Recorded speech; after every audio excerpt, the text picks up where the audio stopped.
Salut tout le monde et bienvenue dans cette revue de presse. Pas de jour férié pour la Ligue 1 qui nous a offert un derby souvent agréable, parfois regrettable. Complètement derby titre l'équipe et c'est le cas de le dire. Le premier à Geoffroy-Guichard depuis 3 saisons, une fête, mais une fête encore gâchée par des incidents. La rencontre a été arrêtée pendant 45 minutes suite à un projectile jeté sur l'arbitre assistant. D'ailleurs, selon RMC Sport, un homme a été placé en garde à vue à la sortie du stade. Une réaction rapide qui pourrait permettre à la SSE de limiter la casse au niveau des sanctions. Le club stéphanois risque au pire un retrait de points. Sur le terrain aussi, il y a eu des gestes très limites, notamment le tacle de Lucas Tassin sur Corentin Tolisso. François Le Texier a d'abord mis le rouge avant de revenir sur sa décision, sauf que Tolisso lui est sorti sur civière. John Textor, le président de l'OL, était au stade et a réagi au micro de DAZN à l'arbitrage de François Le Texier. Il a estimé que l'OL n'était pas arbitré comme les autres équipes.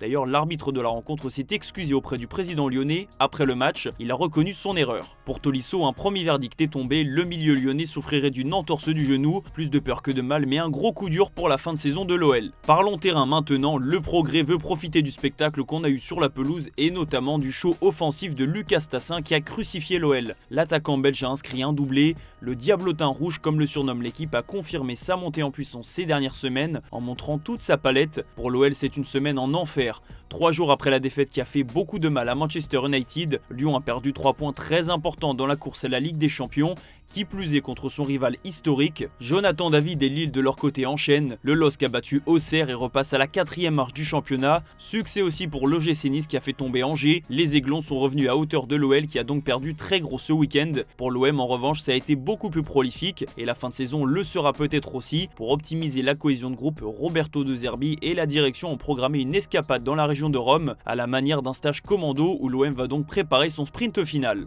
On file en Espagne où Federico Valverde a permis au Real Madrid de croire encore au titre. Le milieu uruguayen a libéré son équipe dans le temps additionnel d'une frappe incroyable. Victoire 1-0 face à l'Athletic Bilbao et donc seulement 4 points d'écart avec le Barça, avec, on le rappelle, un classico à jouer. Kylian Mbappé lui était suspendu mais il était en tribune et une partie du Bernabéu l'a sifflé lorsqu'on l'a aperçu. Même chose pour Vinicius Junior, une manière pour les supporters d'exprimer leur mécontentement après l'humiliation face à Arsenal. Vinicius lui a eu un comportement assez étrange, il a marqué et n'a absolument pas célébré son but, ce qui a été interprété comme une réponse au sifflet. Bon, ensuite la VAR a refusé le but, donc pas de débat. Côté Barça, le verdict est tombé, Robert Lewandowski va manquer 3 semaines de compétition, à savoir la finale de Coupe du Roi et au moins le match aller face à l'Inter en demi-finale de Ligue des Champions. Pour le remplacer, Hansi Flick a 2 options, Dani Olmo et Ferran Torres. L'ancien joueur de Manchester City semble être le choix évident, mais Dani Olmo a montré qu'il pouvait s'adapter à plusieurs postes. Réponse cette semaine. Direction l'Angleterre où la presse se moque encore une fois de Manchester United qui a au moins assuré son maintien. Les Red Devils n'auront pas surfé pendant longtemps sur la vague de l'exploit contre l'OL en Ligue Europa. Après Lyon, les agneaux de Manchester se font manger par les Wolves,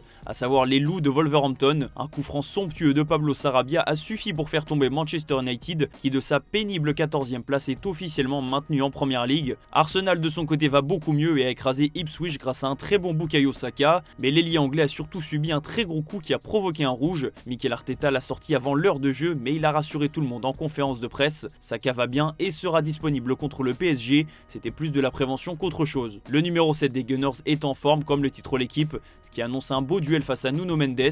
Kevin De Bruyne lui est sorti du silence sur son futur départ de Manchester City et visiblement c'est le club qui a décidé de s'en séparer. Le Belge est frustré puisqu'il estime qu'il pouvait encore donner du bonheur aux supporters des Sky Blues. Pour son avenir, toutes les portes sont ouvertes, notamment l'Angleterre où il pourrait rester. À Liverpool, Trent Alexander-Arnold a offert un succès qui offre quasiment le titre aux Reds. Le latéral anglais a laissé exploser sa joie sur son but, de quoi redonner le sourire aux supporters qui digèrent mal son probable départ au Real. Succès aussi pour Chelsea qui reste en course pour la C1. Cap sur le Portugal où André Di Maria fait la une d'Abola. L'avenir de l'ancien parisien est en discussion et ce sont ses récentes blessures qui pourraient changer la donne. Bruno Lage, son entraîneur, l'apprécie mais avec les pépins physiques qu'il a en ce moment et ses quasi 37 années, Di Maria n'a pas encore convaincu la direction puisqu'aucun choix n'a été fait. En attendant, le Benfica Lisbonne compte quand même sur lui pour la Coupe du Monde des clubs en juin prochain. Un petit mot sur la Serie A pour finir, l'Inter Milan a été battu à Bologne dans le temps additionnel, ce qui relance totalement la course au titre. Égalité parfaite entre Naples et l'Inter à seulement 5 journées de la fin. Défaite aussi pour l'autre club de Milan qui a été battu à domicile par l'Atalanta. La Coupe d'Europe s'éloigne pour les Rossoneri. Voilà, c'est la fin de cette revue de presse les amis, merci de l'avoir suivi et on se donne rendez-vous dans l'après-midi pour le JT Foot Mercato.